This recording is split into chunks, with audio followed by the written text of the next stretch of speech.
Hey everyone, it's Jen with Pretty Little Garden, and in today's video, I just wanted to talk to you about some of the dahlias that I have purchased and plan on growing for this upcoming 2026 garden season. I am a home gardener here in Zone 6B in Western New York, and I have never grown dahlias before.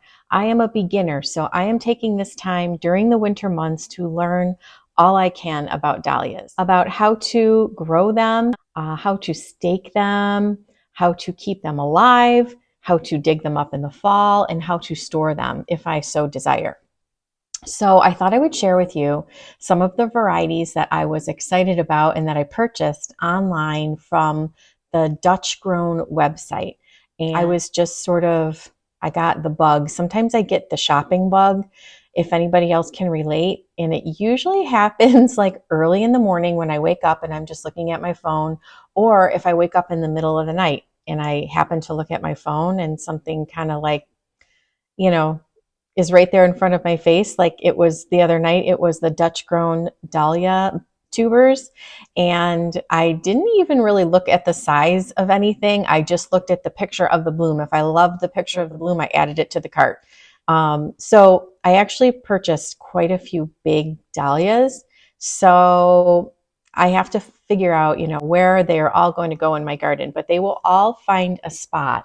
And I thought I would just share some of the varieties with you in case you're growing dahlias this year and you're looking for a new variety. I think there's a couple of new ones, that I thought were quite interesting. I don't know if they're new. I thought they were new. So we'll have to see. Somebody can correct me if I'm wrong. And just to let you know, I have my laptop here. Right here, I might be looking down at my laptop because I have the DutchGrown website pulled up. I also have some notes that I made for myself about each of the dahlias. And I'll be showing you pictures as well to help you get excited if you're, planning on growing dahlias this year. So I am excited. I'm very excited to learn all I can about dahlias and, just kind of dive right in with growing them in my garden this year. I find that I do best if I just kind of jump in and, learn all I can and just, get my hands right on it and start trying. I know I'll probably make some mistakes. That's okay.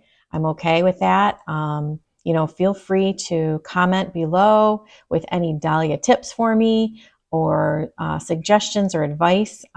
Definitely open to that. But I'm just excited to share the process with you. And I'm excited to share the varieties that I chose today that I think you'll be excited about too. Okay, so the first variety I'm growing is called Mango Madness. And this is a vibrant, show-stopping variety that brings a splash of tropical flair to any garden. This decorative dahlia is renowned for its large, lush blooms, featuring a delightful blend of fiery mango orange, warm coral, and subtle hints of soft pink, reminiscent of a tropical sunset. Now, I have to be honest, when I looked at the photo, I thought the colors were a little bit softer than like a bright tropical sunset, but I'm excited about it. Mango Madness blooms profusely from midsummer until the first frost, offering continuous color and charm throughout the season. It thrives in full sun and prefers well-drained, fertile soil to support its robust growth and stunning blooms. Okay, so this is a dahlia that, and one thing I do want to mention, when I was looking at the descriptions, at least on the DutchGrown website, and again, I'm learning all I can about dahlias, so I'm new to this, but there's something that says height and then flowering height. So the height of if you see just straight up height, like this here says that the Mango Madness, the height is 40 inches. But then you look over in the detail section and it says that the flowering height is 20 to 28 inches. So I just wasn't quite sure what that meant. So what that means is that the Mango Madness dahlia plant can grow up to 40 inches, which is pretty tall.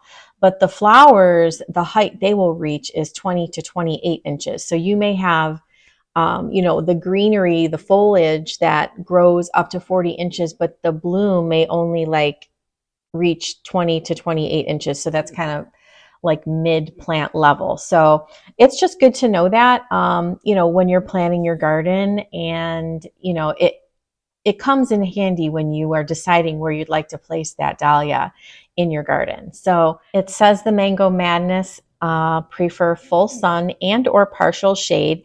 It's an excellent cut flower and it's great for borders, and blooms summer to fall. And the planting depth is 4 to 6 inches.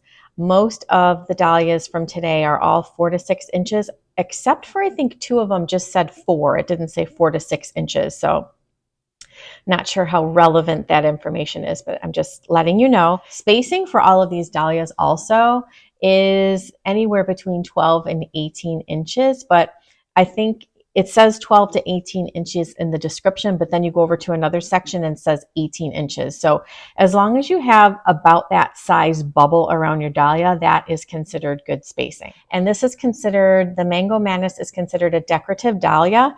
And I looked up the definition of decorative dahlia because there's different categories. There's dinner plate, there's decorative, there's anemone, but the decorative dahlia, it's basically a fully double flower with broad, flat petals, and the petals are smooth and often slightly curved or overlapping. And it says there's no visible center, although I look at the picture of the Mango Madness and I think I can kind of see a center there, but the vibe is a classic, lush storybook dahlia, super popular for cut flowers. So that is the Mango Madness. Okay, so the next dahlia I'm planning on growing is called Myrtle's Folly.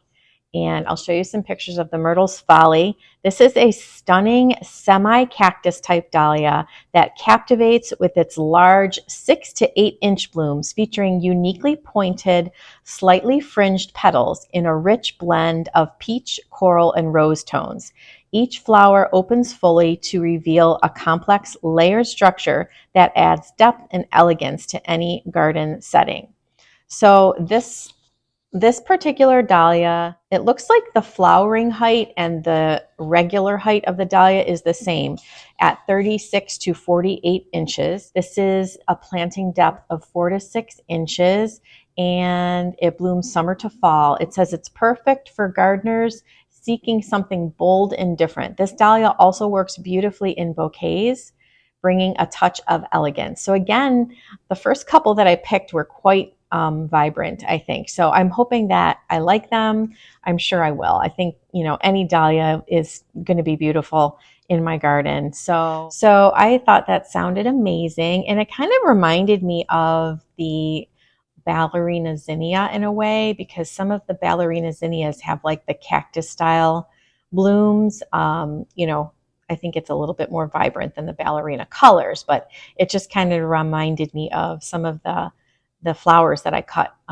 this year, the ballerina zinnias. So Myrtle's Folly. Okay, so the next dahlia that I'm going to be growing is called Takeoff.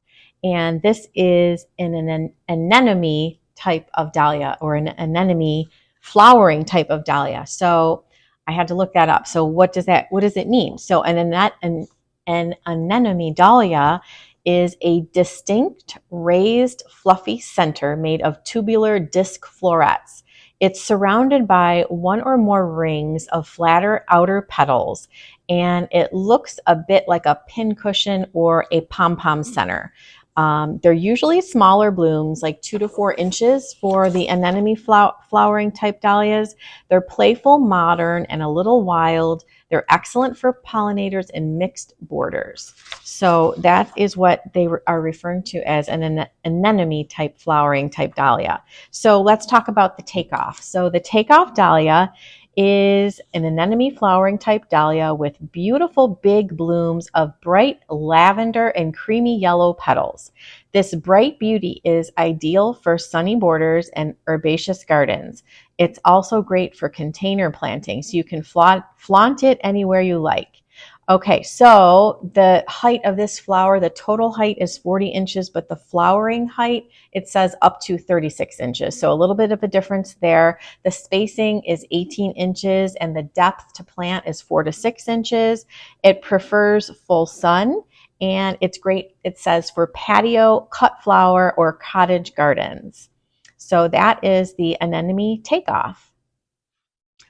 The next dahlia that I will be growing is called Platinum Blonde.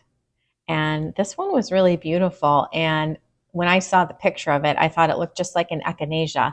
And then when I went to read the description, that's exactly what they said. So this one seems like it might be new. It says, at DutchGrown, we are really proud to offer this unusual and trendy variety of dahlia. The dahlia flowers somehow resemble double-flowered echinacea. Each fuzzy buttercream center on this 4-inch anemone-shaped bloomer is surrounded by a ring of bright white petals. Even though the stems of platinum blonde are not the most sturdy, designers keep using them for wedding events. These dahlia plants bloom abundantly all season long. Okay, so maybe they aren't new if it says they've been used for wedding events, but regardless, I thought it was a beautiful flower. So the height on this flower is, wow, it's 4 to 5 feet tall. It prefers full sun to partial shade. It says it's loved by designers. It blooms summer to first frost, and it is a single white anemone-shaped flower with prominent creamy yellow centers. And we just went over what an anemone flowering type dahlia means. It says the height is 4 to 5 feet, the total height, but again, the flowering height is 28 to 40 inches. Okay, so, and this is one that said specifically for the planting depth, it said 4 inches, not 4 to 6 inches. So that must mean something in the dahlia world, so 4 inches. So I will follow those instructions for sure when I'm planting Dahlia Platinum Blonde. Okay, next up I have Cafe au lait with a twist. So I think there's a popular dahlia out there called Cafe au lait. This one is Cafe au lait Twist. So this says, reimagine the iconic Cafe au lait with a twist, introducing pink hues to the creamy coffee base. This variety delights with its ample curvaceous petals, ranging in height from 30 to 40 inches. It's a fresh, cafe-inspired addition that sweetens any garden spot under both full sun and partial shade.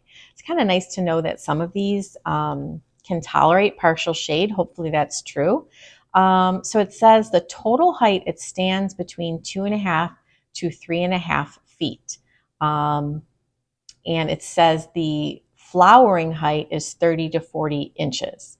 So this is considered a dinner plate type dahlia. So that is, again, another category. We've gone over the decorative, the anemone flowering, and let's see. So let's talk about what a dinner plate type dahlia is.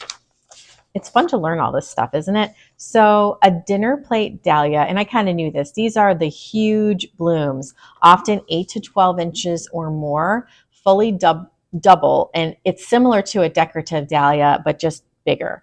But the center, they say, is not visible on a dinner plate dahlia.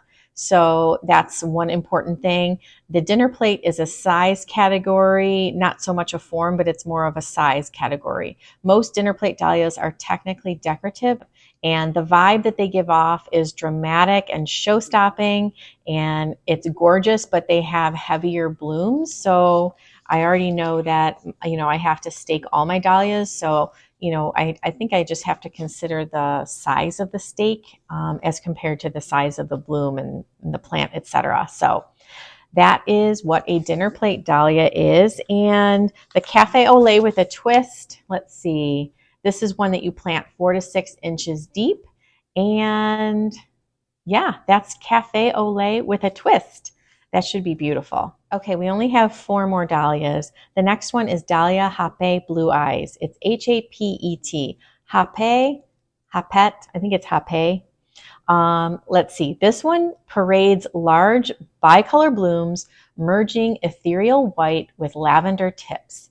It's celebrated for its stately stems, and it's a gem for both bouquets and sunny gardens alike. Again, this is a dinner plate dahlia. The overall height gets 30 to 40 inches, as well as the flowering height gets 30 to 40 inches. The blooming time, it says, is July to October, and the key features are that it has large blooms, white with purple tip petals, and it's excellent for cuttings. And the depth for this one is 4 to 6 inches deep. That's how deep you're going to want to plant your blue eyes, your Hapet blue eyes. Kind of an interesting name. Okay, and the next one we're going to go over is called Raspberry Puff. And this was another one that I just looked at and thought echinacea right away. And I thought it was really interesting. It's actually, I'm sorry to say, sold out on their website. I went and I was looking up all the different varieties that I ordered, and this Raspberry Puff I know is sold out. So sorry, maybe it would be on a different website. There's so many other Dahlia websites out there. I'll see if I can find link to a website that has that for sale if anyone's interested.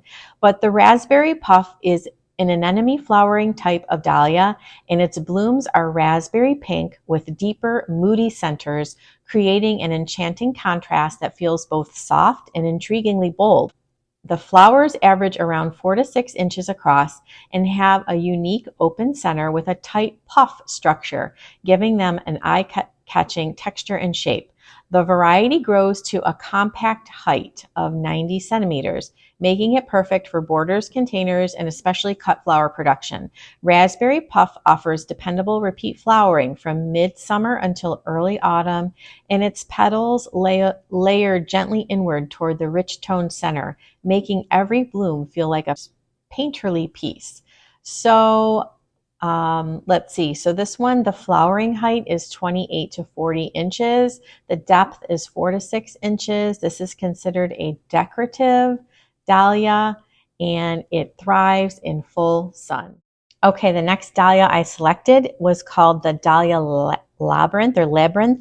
And I think my friend Anne at Martin House Flowers, if I'm not mistaken, I think she did grow the Labyrinth this year, and I think she commented that she really loved it. So if you're interested in seeing how Anne's Dahlia Labyrinth looked in her garden, you can go over and check out her YouTube channel, Martin House Flowers. It says the Dahlia Labyrinth is sure to bring your garden alive this summer with its huge showy flowers with waves of yellow, pink, and apricot tones. Labyrinth makes an incredible, excellent cut flower. Moreover, if you are looking for a beautiful peach dahlia with an interesting petal shape, Labyrinth is for you. The petals are mildly contorted and sort of in a pinwheel fashion, displaying the most ethereal peach color. Plants are medium producers and stunning in the garden.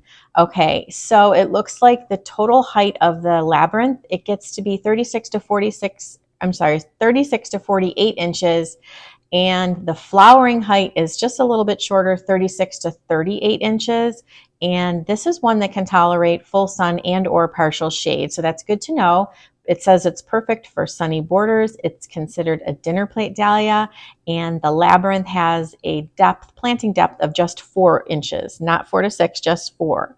So, yeah, so this one, it looks like it's going to be beautiful, and I'm excited to find a spot for it in my garden. So the last dahlia on my list is called the Café au lait Royal. And this variety exhibits blooms transitioning from a milky coffee to a refined ivory sprinkled with the softest pink. It's a dream for dahlia lovers, standing proud at up to 48 inches and thriving in full sun to partial shade settings. That's good to know. It's another dahlia that can tolerate a partial shade. So the overall height, it said, is up to 48 inches. The flowering height can go anywhere from 36 to 48 inches. Basks in full sun or partial shade. Perfect addition for sunny borders. And again, the Café au lait is a dinner plate dahlia, and the peak blooming time is mid to late summer. And the depth for planting on this Café au lait Royal is 4 to 6 inches. So yeah, that is the Café au lait Royal. So thanks for joining me today. I am super excited to dive into the dahlia world, learn all I can, and bring you along with me. I think I might do a little dahlia series, for beginners, because I'm definitely a beginner. The first step was purchasing them, so I purchased them. I'm gonna learn all I can about the process of planting dahlias, keeping them alive, keeping them watered, then digging them up in the fall if I want to save them. I guess we'll see how I feel at that point. We can talk a little bit also about how to separate them. I would think that if I was going to separate them, I may do that in the springtime. Not too sure. So thank you so much for joining me today, and I will see everyone very soon. Have a great day.